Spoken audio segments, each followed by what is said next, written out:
Yes students, आज class 8th में आपको सेकंड चैप्टर की रीडिंग स्टार्ट करवा रही हूँ बच्चों।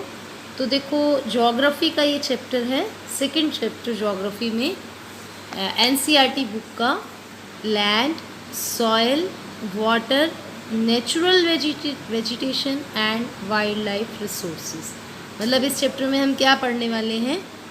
लैंड, भूमि के बारे में, सॉयल, मिट्टी के बारे में, वाटर, पानी के बारे में, जल के बारे में, नेचुरल वेजिटेशन मतलब जो प्राकृतिक खेती की जाती है, वनस्पति है, उसके बारे में, एंड वाइल्ड लाइफ रिसोर्सेज मतलब जो जंगल में वन्य जीवन है उन संसाधनों के बारे में पढ़ने वाले हैं। तो देखिए, पहले इंट्रोडक्शन हम स्टार्ट करते हैं। चैप्टर रीड करवाऊंगी, जहाँ जिस वर्ड की मैं हर वर्ड की आपको हिंदी बताती जा रही हूँ, जहाँ जो वर्ड मुश्किल लगे आप उसे लिख सकते हैं। In a small village in Tanzania, ये तंजानिया के एक छोटे गांव की बात कर रहे हैं। तंजानिया कहाँ पर है? अफ्रीका में। Africa. Mamba gets up very early in the morning to fetch water. वहाँ की एक लेडी की बात कर रहे हैं कि माम्बा है, फेच होता है खींच के लाना, वो पानी लेकर आती है। पानी लाने के लिए सुबह सुबह बड़ी जल्दी उठ जाती है। मतलब अफ्रीका देश, उसमें तंजानिया में एक छोटा सा गांव है, वहाँ पे माम्बा सुबह सुबह पानी लाने के लिए जल्दी उठती है। She has to walk a long way, उसे बहुत दूर जाना पड़ता है। लॉन्ग वे मतलब बहुत दूर जाना पड़ता है। And returns after a few hours, और फिर कुछ घंटों बाद वो वापस आती है। She then helps her mother in the house, फिर वो घर के कामों में अपनी मदर की हेल्प करती है। And joins her brother in taking care of there goats. Goats का मतलब बकरियाँ। और फिर भाई की जो बकरियाँ उन्होंने रख रखी हैं उनकी देखभाल, टेकिंग केयर होता है देखभाल करना, उनकी देखभाल करने में उसका हाथ बटाती है। All her family owns is a piece of rocky land around their small hut. अब रॉकी लैंड क्या होता है? चट्टान वाली भूमि। मतलब ये जो सारी एक पूरा परिवार है, उनके पास, उनकी छोटी झोपड़ी के पास ही जहाँ वो रह रहे हैं, वहाँ उनकी एक चट्टान की भूमि सी बनी हुई है, उसका एक टुकड़ा उनके पास अपना है। माम्बा's फादर कैन बेयरली ग्रो सम मेज and beans on it after toiling hard. After toiling hard मतलब खूब मेहनत करना, कड़ी मेहनत करना। और मेज़ होता है बच्चों मक्का, और बीन्स सेम होती है। तो माम्बा के पापा जो हैं, उसके जो फादर हैं, बहुत मेहनत के बाद वहाँ पे कुछ जो है वहाँ पे मेज़ मतलब मक्का और बीन्स मतलब सेम की फलियाँ जो होती हैं ये उगा पाते हैं। This is not enough to feed their family for the whole year. Whole year मतलब पूरा साल, पूरे साल उनके परिवार का गुजारा करने के लिए ये काफ़ी नहीं है। नॉट इनफ, काफ़ी नहीं है। आगे देखिए, अब दूसरा पीटर का केस दिखा रहे हैं हमें एग्जाम्पल लेके। Peter lives in the heart of sheep, heart मतलब बीच में, of the sheep rearing, sheep मतलब भेड़ें, रियरिंग उनको पालना, रीजन इन न्यूजीलैंड, ये न्यूजीलैंड का एक एरिया है, वहाँ पे वो न्यूजीलैंड के बीच में रहता है, मतलब बीच के एरिया में रहता है जहाँ भेड़ें पालता है। Where his family runs a wool processing factory, क्योंकि उन्होंने भेड़ें पाली हुई हैं तो उनकी फैमिली क्या है? ऊन बनाने की उनकी फैक्ट्री है, जहाँ पे ऊन के कारखाने चलते हैं। Every day when he returns from school, जब भी वो स्कूल से वापस आता है रोज़, Peter watches his uncle taking care of their sheep. जो पीटर है वो क्या देखता है? उसके जो चाचा हैं, अंकल हैं, वो उन भेड़ों की देखभाल करते हैं। Their sheep yard is situated on a wide grassy plain with hills in far distance. Far distance मतलब कुछ दूरी पर। शीप यार्ड मतलब जहाँ उन्होंने भेड़ें रखी हुई हैं संभाल के, वहाँ पे एक वाइड ग्रासी प्लेन मतलब खूब चौड़ी उनके पास एक प्लेन जगह है जहाँ पे घास लगी हुई है पहाड़ियों के पास, वहाँ पे उनका भेड़ पालने का, जिसे आप भेड़ों का बाड़ा कह सकते हो, वो वहाँ पर है। It is managed in a scientific way, वैज्ञानिक तरीके से मतलब उन्होंने इसको मैनेज किया हुआ है। यूजिंग द लेटेस्ट टेक्नोलॉजी, आजकल की सारी उसमें टेक्निक का यूज़ किया हुआ है। पीटर्स फैमिली, पीटर का जो परिवार है, also grows vegetable through organic farming. Organic farming होता है जैविक खेती, मतलब जो बिना खाद दवाइयों के हम खेती करते हैं। तो पीटर का परिवार कुछ सब्जियां भी उगाता है जिसमें दवाइयों और खादों का प्रयोग नहीं किया जाता। Mamba and Peter stay in 2 different parts of the world. हमने देखा संसार के 2 अलग अलग भागों में ये माम्बा और पीटर रहते हैं। And led very different lives, और बड़ा अलग अलग जीवन दोनों व्यतीत कर रहे हैं। दिस डिफरेंस इज़ बिकॉज, ये क्यों है अंतर, because of the difference in quality of land, क्योंकि ज़मीन जो है उसकी गुणवत्ता, उसकी क्वालिटी के अंतर के कारण, मिट्टी के अंतर के कारण, पानी के, नेचुरल वेजिटेशन मतलब प्राकृतिक वनस्पति के कारण, पेड़ पौधों के कारण, एनिमल्स प्राणियों के कारण, एंड यूसेज ऑफ टेक्नोलॉजी, और तकनीक हम जो प्रयोग कर रहे हैं उसमें अंतर है। इसी वजह से दोनों के रहन सहन में अंतर है। The availability of such resources is the main reason places differ from each other. अब इन संसाधनों का अलग अलग मात्रा में उपलब्ध होना ही दोनों जो जगह हैं उनको एक दूसरे से अलग कर देता है। तो अब जो हमारा फर्स्ट आता है लैंड, सबसे पहले हम लैंड के बारे में पढ़ेंगे। तो देखिए इसमें एक साइड पे इन्होंने बता रखा है, डू यू नो, क्या आप जानते हैं, 90% ऑफ द वर्ल्ड पॉपुलेशन, हमारे संसार की जो 90% जनसंख्या है, occupies only 30% of land area, वो ज़मीन के सिर्फ 30% भाग पर ही रहती है। जो रिमेनिंग 70% है, 70% है लैंड, जो भूमि है, is either sparsely populated, sparsely का मतलब बहुत कम जनसंख्या होना, और अनइनहेबिटेड, या वहाँ लोग ही नहीं रहते 70% भूमि पर, 30% भूमि पर ही सिर्फ संसार में लोग रहते हैं। तो अब लैंड के बारे में देखो हम पढ़ने वाले हैं। Land is among the most important natural resource. Land जो है सबसे महत्वपूर्ण प्राकृतिक एक साधन है। It covers only about 30% of total area of earth surface. ये हमारी ज़मीन के सरफेस का टोटल एरिया 30% ही कवर करती है। And all part of this small percentage are not habitable. और यही नहीं, मतलब इसका बहुत थोड़ा परसेंट तो हैबिटेबल रहने योग्य भी नहीं है। The uneven distribution of population, मतलब जनसंख्या का जो ये असमान वितरण है, बटी हुई है in different parts of the world, संसार के अलग अलग भागों में, is mainly due to varied characteristic of land and climate. वो किस वजह से, क्योंकि भूमि और जलवायु भी अलग अलग है। इसी अलग अलग होने के कारण ही पॉपुलेशन भी अलग अलग बटी हुई है। द रग्ड टोपोग्राफी, अब रग्ड क्या होता है, उबड़ खाबड़ होना, और टोपोग्राफी क्या होता है, जो स्थल की आकृतियाँ बनी हुई हैं, ज़मीन की आकृतियाँ बनी हुई हैं। Steep slopes of mountain, mountain होता है पर्वत, स्टीप होता है तेज मतलब, और ढलान वाले जो पर्वत हैं। Low lying areas, low lying areas मतलब नीचे वाले क्षेत्र। सस्पेक्टिबल टू वाटर लॉगिंग, ये जो सस्पेक्टिबल है इसका मतलब है जहाँ संभावना है वाटर लॉगिंग, लॉगिंग मतलब जो पानी से भरे रहते हैं। डेजर्ट एरिया, जितने भी मरुस्थल हैं। थिक फॉरेस्टेड एरिया, मतलब जो घने जंगल हैं। These are normally sparsely populated और अनइनहेबिटेड, मतलब इन एरिया में तो लोग या तो रहते ही नहीं या बहुत विरल अलग अलग जगह पर रहते हैं। एंड रिवर वैलीज़, और जो नदी घाटियाँ हैं, plains and river valleys, plain जगह और नदी घाटियाँ। Offer suitable land for agriculture, वहाँ पे खेती के योग्य ज़मीन है। Hence these are densely populated area of the world, तो यहाँ पे ही जनसंख्या जो है वो घनत्व यहाँ पे सबसे ज़्यादा है।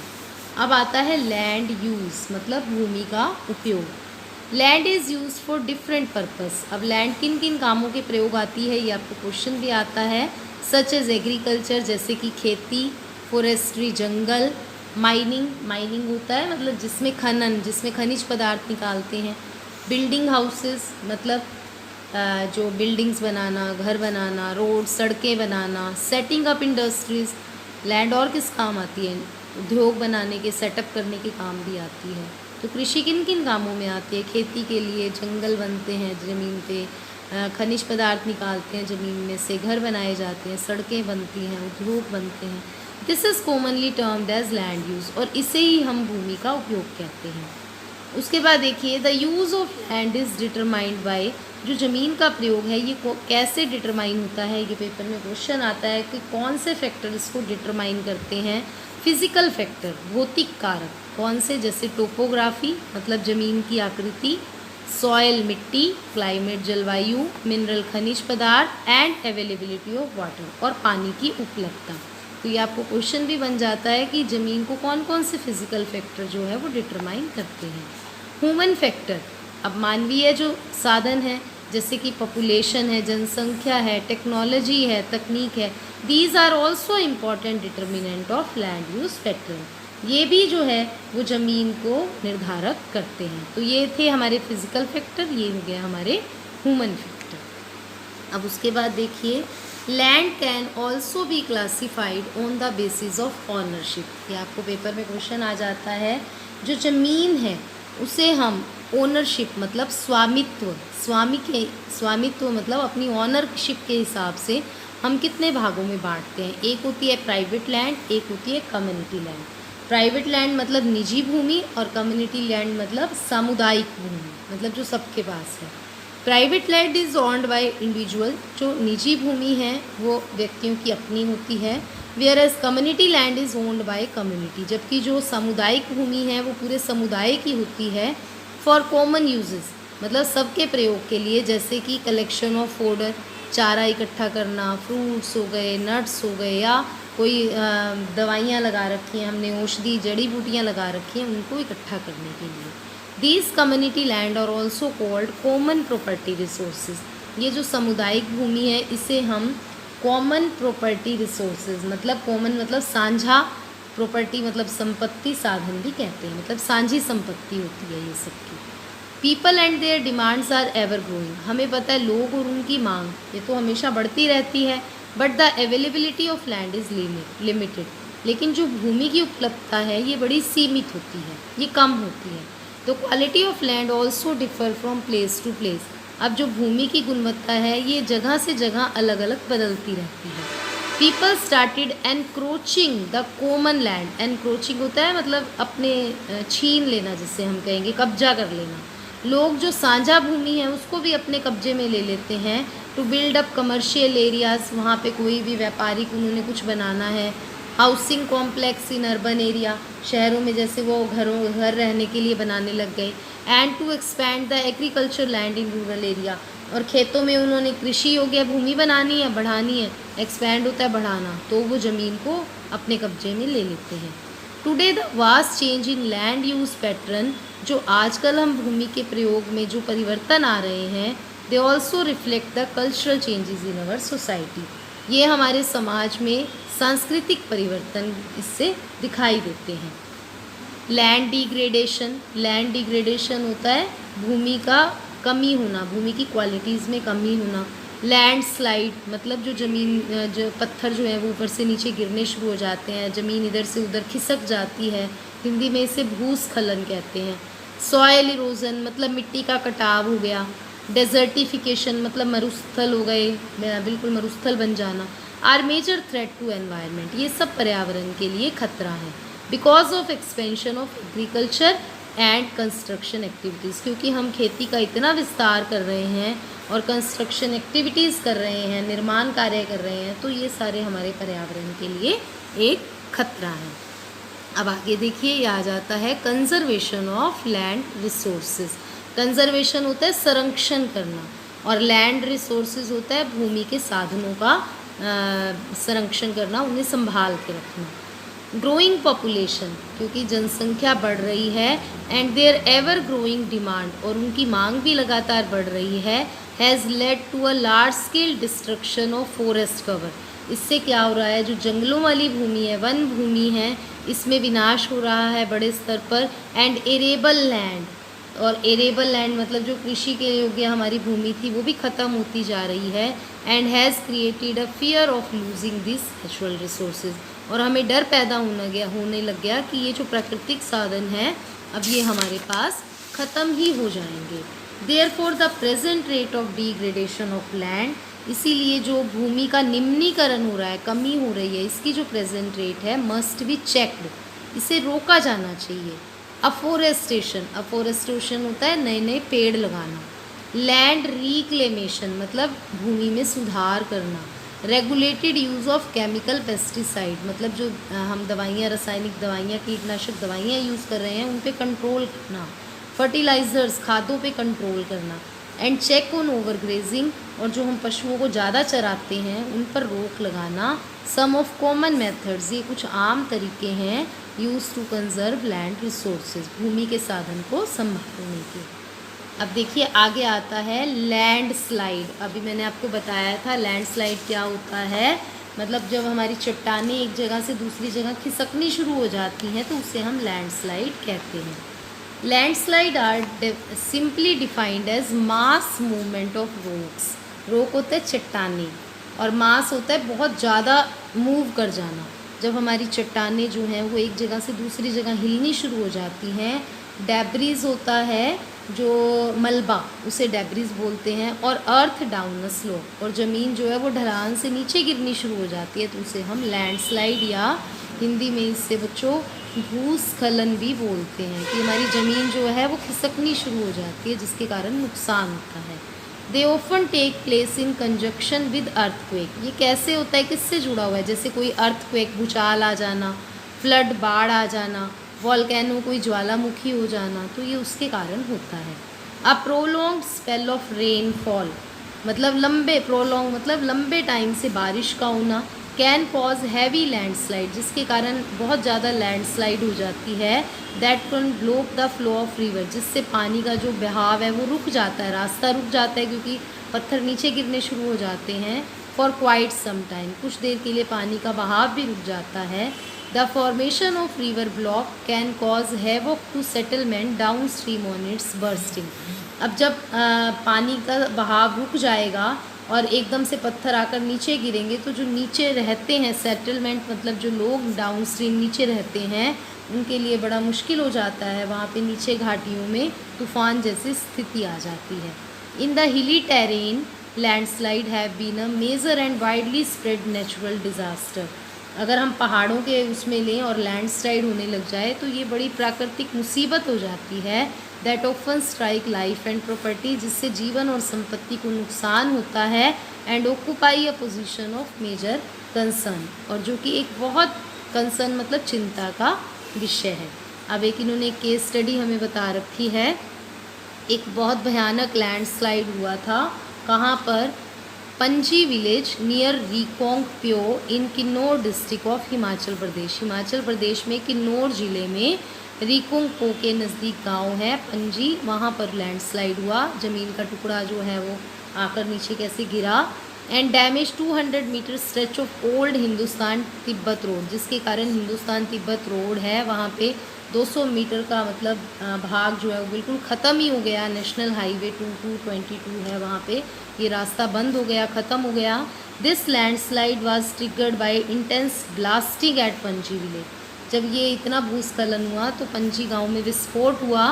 Due to blasting this weak zone of slope collapsed and caused intense damage to road and nearby village. इतना ज़बरदस्त ब्लास्ट हुआ कि वहाँ पे मतलब जो गांव है वहाँ की सड़कें बिल्कुल ख़त्म हो गई और गांव में भी बहुत ज़्यादा नुकसान हो गया। The Panji village was completed vacated to avoid any possible loss of life. तो जो पंजी गांव है उसे बचाने के लिए, लोगों को बचाने के लिए उसे उसी टाइम खाली भी करवाया गया। अब देखो आता है मिटिगेशन मैकेनिज़्म। मिटिगेशन होता है कम करने के तरीके अपनाना। एडवांसमेंट इन साइंटिफिक टेक्निक, वैज्ञानिक जो टेक्निक है उनमें उन्नति लाने के लिए लाना, has empowered us to understand, वही हमें समझने की बताते हैं व्हाट फैक्टर कॉज लैंडस्लाइड, कि किन कारणों से लैंडस्लाइड होता है, and how to manage them, और उसे हमें कैसे रोकना है। Some broad mitigation technique of landslide are as follows. तो हमें इससे बचने के लिए, लैंडस्लाइड से बचने के लिए कुछ टेक्निक्स बताई गई हैं। जैसे first, hazard mapping to locate area prone to landslide, मतलब भूस्खलन से ऐसे जो एरिया हैं हम उनकी पहले ही मैपिंग कर लें, हम उन्हें पहले ही मानचित्र बना लें और देख लें कि किन किन एरिया को प्रोन मतलब खतरा है। Hence such area can be avoided for building settlement, और इन क्षेत्रों में रहने योग्य घर ना बनाए जाएं। Second, construction of retention wall to stop land from slipping. अगर हमें पता है कि यहाँ से स्लिप हो सकती हैं दीवारें, तो हम उसके आगे एक और रिटेंशन वॉल, उसे रोकने के लिए एक प्रतिरोधी दीवार लगा दें, बना दें, जिसके कारण लैंडस्लाइड ना हो पाए। Increase in vegetation cover to arrest landslide, हम इसे रोकने के लिए क्या कर सकते हैं, वहाँ पे खेती ज़्यादा से ज़्यादा कर दें तो भी हम इस लैंडस्लाइड को रोक सकते हैं। फिर है the surface drainage control works to control the movement of landslide along with rain water and spring flows. मतलब अगर रेन वाटर बारिश का पानी है या झरना, स्प्रिंग होता है झरना, झरने के प्रवाह के साथ साथ हमें इसे कंट्रोल करने के लिए सरफेस ड्रेनेज को भी कंट्रोल करना पड़ेगा। जो ज़मीन में ड्रेनेज का पानी है उसे भी कंट्रोल कर दें तो लैंडस्लाइड की मूवमेंट को हम रोक सकते हैं। तो ये आप सब क्वेश्चंस के लिए भी इनको लर्न करेंगे। तो अब हमने यहाँ तक आज हमने लैंड यूज़ और लैंडस्लाइड के बारे में पढ़ा। कल की जो आपकी वीडियो है बेटा उसमें आपको मैं सॉइल के बारे में पढ़ाऊँगी। Thank you.